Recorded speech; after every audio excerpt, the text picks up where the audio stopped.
Mr. True Nightmares, Episode 28. Last year, Juan was 18 years old, and my best friend Alex and I were hanging out a few days before Halloween. We were talking about what we wanted to do. We were feeling too old to collect candy, but we still wanted to do something and have fun during the holiday. We thought of a few ideas. Most of them were quickly dismissed, but then I thought of something different. I reminded Alex of the abandoned farm we knew about before and suggested we explore it. It would be just the kind of scary and exciting we wanted for Halloween. Compared to our other ideas, this one was way ahead. Alex was excited too, but we thought there might be a lot of people going on October the 31st, so we decided we would go the night before. We didn't want to risk running into a crazy person in an abandoned place. We just wanted to explore and maybe get a little spooked and then leave on October the 30th. Leon drove us to the place next to the neighborhood and parked down the road. Then we came to a street where the road turned into a stony path. This was the road to the farm. I had only seen it in the daytime before, but I knew it was a large grass field, usually consisting of a typical barn and a one-story house at the end of the road. Our light only illuminated the next few steps as we started walking down the gravel road. As we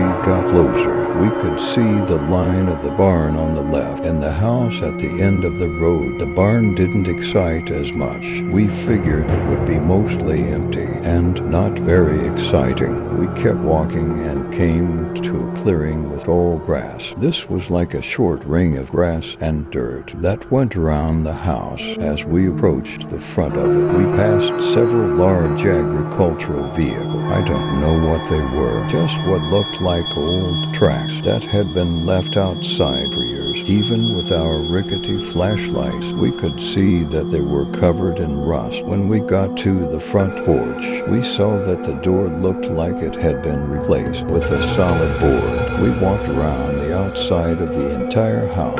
Every window and door had been boarded out and closed. Disappointed, we walked back to the front, trying to think of something else. Where we stopped, we saw the path leading to the barn.